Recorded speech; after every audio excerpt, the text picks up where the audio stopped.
Sometimes, regardless of what happens in a try-catch block, you may have some particular things that you want to do no matter what happens. These can be included in a finally block following the catch block. So we have the try, the catch, and then a finally block. You may wonder how this is different from simply putting a bunch of statements after the catch block. We'll get to that in a moment. So what will happen here is if the try block successfully executes and there are no exceptions raised, you'll skip the catch block and you'll move on and do the finally, just as you would any statements that are after the catch block. Next, if the try does not succeed because an exception occurs, then you will catch the exception, handle it, and then you'll continue on and do the statements in the finally block. So once again, we don't see anything different than would normally happen with any statements which follow the catch block.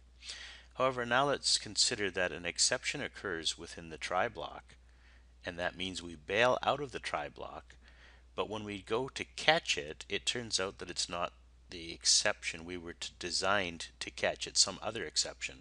So we're going to bail out of the catch block. Normally, we would skip any statements down below and return to our caller. But before doing that, we're still going to do the finally statements in the finally block no matter what. And that's the difference between statements in a finally block and statements that just follow a catch block. So the only way we could do other statements following the finally block would be as if we actually caught and processed the exception, or if there was no exceptions. But finally statements happen no matter what happens. Even if we aren't able to process the exception and we aren't able to catch it, we will still do the finally statements before we go on. So put simply, any code that's enclosed in a finally block is going to happen no matter what, under all possible circumstances.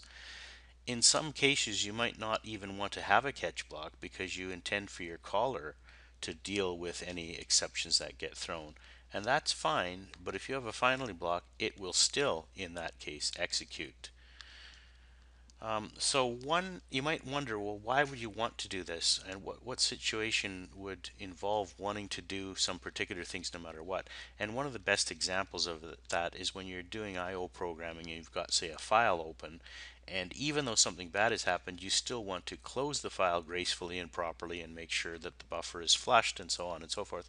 Then you can do all those kinds of things in the finally block so that you know that no matter what happened up above, I'm always going to be doing these statements, and that's where I can put important cleanup tasks like closing a file, for example. In the next roughly dozen or so slides, we're going to trace program execution of a situation where we've got try, catch, finally blocks and show what happens under a number of different circumstances. So in the first slide, let's say we execute the statements in the try block and no exception occurs. If no exception occurs, then it means we've done the try block and we're going to skip the catch block. Let's move on to see what happens next.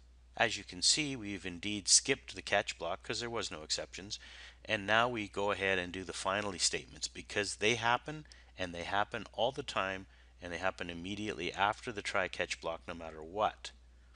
And so sure enough, that's what will happen next. After the try, catch block, and finally statements are all complete, then we will go ahead and do whatever next statement or statements follow. But of course that won't happen if we bail out because we weren't able to process the exception. Unlike the finally statements, which happen no matter what, the next statement will only happen if no exceptions occurred or if an exception was properly processed. In this next example, we have three statements in our try block. And let's say the first one executes and there's no exceptions thrown, but during execution of the second statement, we throw an exception of exception 1 type. Then what will happen is we're going to, of course, abort the rest of the try block and move on to the catch block trying to catch the exception. The catch block is designed to catch that particular exception, so we go ahead and catch it and we handle it appropriately, and then we're finished dealing with that exception. Since the finally statements are going to get executed no matter what, they happen next, and whatever statements are in that finally block will now execute and finish. The statements following the finally block will also execute because although an exception did occur, it was handled to completion. So there's no reason not to continue with the rest of the code in the method that we're dealing with. Now in this case, things will be a little bit different. In statement 2, we're assuming that an exception gets thrown, but this time it's of type exception 2. So if you look at the code in the catch blocks, there's actually two catch blocks this time. And obviously the first catch block is not able to catch this particular exception. However, the second catch block will be able to catch it because it's designed to catch exception 2 objects. It catches it and it goes ahead and handles the exception. However, at some point it elects to throw it back to its caller. So in other words, it only handles it part way and goes and rethrows it. So we handle exception and then we rethrow the exception by doing a throw X at the end. The fact that we've done that now means we're bailing out of our method that we're in. However, even though we're bailing out, we're still going to execute those finally statements. And so prior to bailing out and leaving our method, we do execute all the statements that are in the finally block. What we won't do, however, is execute the statements that follow where it says next statement. Rather, after the finally statement block, we will go back and finish throwing our exception and we're gone. Control is now transferred to the caller of this method.